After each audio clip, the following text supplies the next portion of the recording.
Welcome to the deep dive. We dig into stacks of sources to pull out the key insights just for you.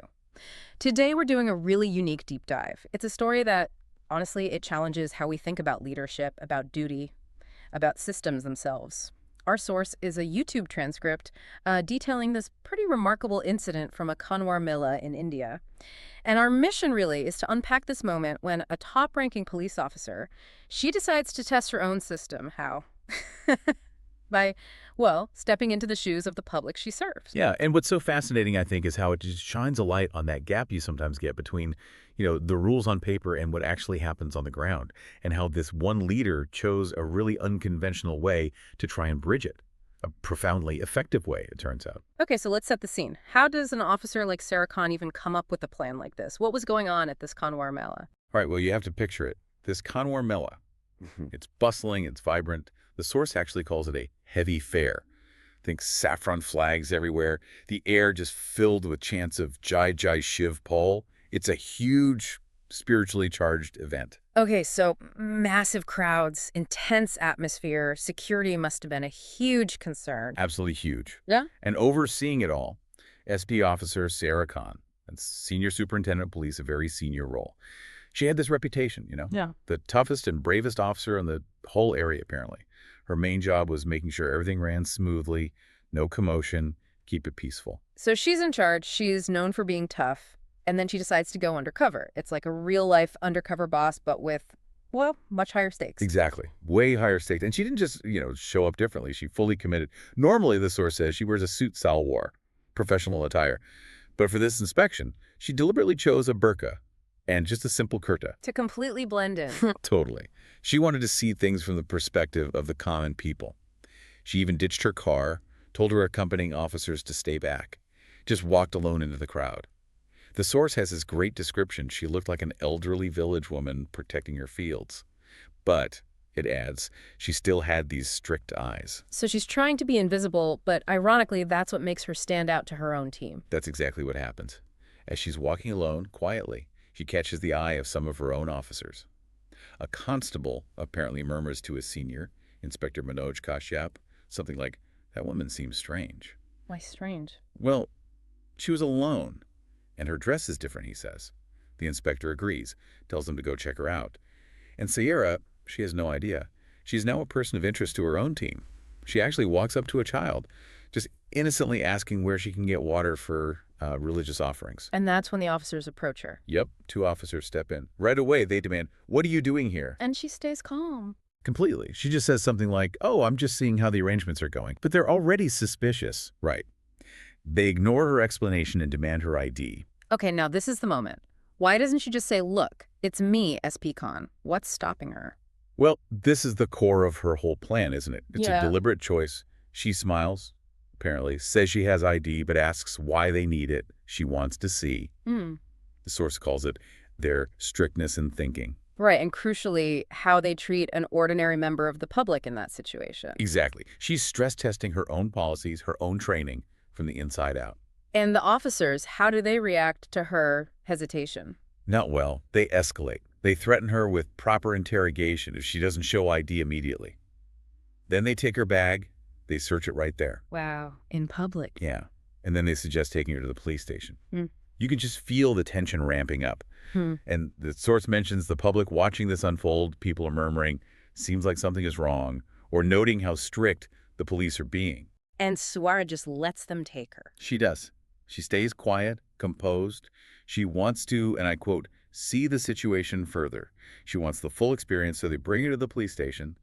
And there, Inspector Manoj Kashyap starts the formal interrogation. "Where are you from? Why are you here? What's your name?" But she still doesn't give her name. Not at first. She keeps calm, keeps smiling a bit. She knows, as the source puts it, that the real turn of this story was in her own hands. But the inspector's getting frustrated now. Her actions and silence, he says, are forcing their hand. He tells her they have to take her into custody. So this is it. The system she manages is about to detain her. What happens inside her head?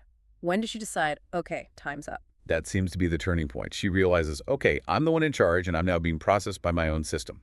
Time to reveal. But she does it calmly. She asks for a glass of water first. Okay. Builds the suspense. Right. Then she says it. Okay, now I will show you my real identity. But she adds a condition. But after that, tell your whole team not to treat anyone like this again. Ooh, laying down the law even before showing her ID. How does the inspector take that? He's indignant.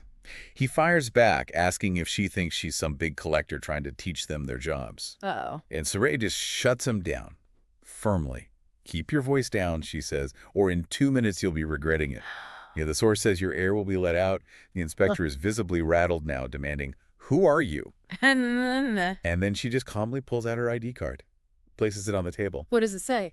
Sarah Khan, Senior Superintendent of Police. Oh my goodness. Just imagine the silence in that room. Total shift. The source says the inspector's face turned white. His hands started trembling. He just utters, you are SP Sahiba, Madam SP. And that constable who was so suspicious, apparently he just quietly sort of slid back. Wow. A complete power reversal in a split second. That is absolutely jaw-dropping. But, while it's incredibly effective, you could argue it's quite an extreme way to check on your team. Was there no other way? And what did she say afterwards once the shock wore off? Well, she explained herself pretty clearly. She told them she just wanted to see how they performed their duty with honesty and cleverness. And her feedback was actually quite balanced. She said, "You are not wrong," acknowledging their duty. But, she added, a little understanding is necessary, along with strictness. So not just a telling off, but constructive criticism. Exactly. And Inspector Kashyap was, as you can imagine, profoundly embarrassed. He apologized immediately, saying they had no idea, and stressed that their intention was only related to security. But Sarah used it as a teaching moment right then and there. What were the key lessons she shared? She laid out some crucial points. First, it's not always right to judge someone based on their appearance or attire. Second, the importance of really listening carefully to what a woman or common person says. And third, it's not right to consider someone guilty based on suspicion every time.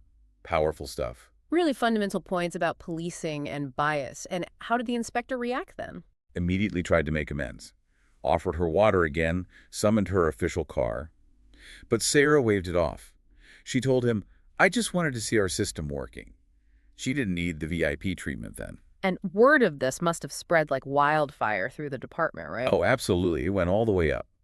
The source says it reached the Deputy Inspector General, her superior officer. And what was the DIG's take on it? I mean, his top officer got detained by her own staff? Yeah. Initially surprised, as you'd expect. But then, interestingly, he commended the inspector's vigilance. They were alert to a perceived threat. But he strongly emphasized the need for humanity alongside that vigilance. And crucially, he ordered training on humanity and understanding for the whole staff. So it led to actual systemic action, not just a local reprimand. It seems so. Sarah herself followed up a few days later, held a big meeting with all the district officers and staff, and she really hammered home the message. While upholding the law, we should not abandon our humanity. Every stranger is not a culprit. Those who look different are not necessarily wrong. Respect them, listen to them. A very direct message from the top. And Inspector Kashyap. He publicly acknowledged the lesson learned, promised, going forward, to always act within the bounds of humanity. The story did leak to the media eventually, but Sarira apparently downplayed it, just calling it a private matter. She wasn't looking for publicity. Right. The goal was internal improvement, not headlines. Fascinating. So, when we boil it all down, what's the big aha moment from this deep dive into Sarir Khan's, audacious inspection? I think it's about leadership, isn't it? It shows that real leadership sometimes means getting out from behind the desk, getting your hands dirty, and actually experiencing the system you manage from the other side. It powerfully highlights how even good policies can fail if the human element, empathy, understanding, isn't baked into how they're applied on the ground. Yeah, it's like she performed this incredible high-stakes audit, not just on procedures, but on the culture of her force. She didn't just talk about empathy, she forced an encounter with it. Exactly. Her commitment to understanding the lived experience, as you said earlier, even at her own, temporary discomfort and risk, that's a really powerful example for anyone in charge of anything, really. It truly is. And it does raise that question for all of us listening, doesn't it? Yeah. How often do we maybe do a version of what Inspector Kashyap's team did? Make snap judgments based on how someone looks or what we assume about them without really stopping to listen or see the full picture. That's a great point. What do we miss? Or more seriously, what kinds of misunderstandings or even injustices happen because we don't look past that surface impression? Yeah, it really makes you think about our own biases, how quick we can be to judge. This story is a potent reminder to maybe pause before we assume.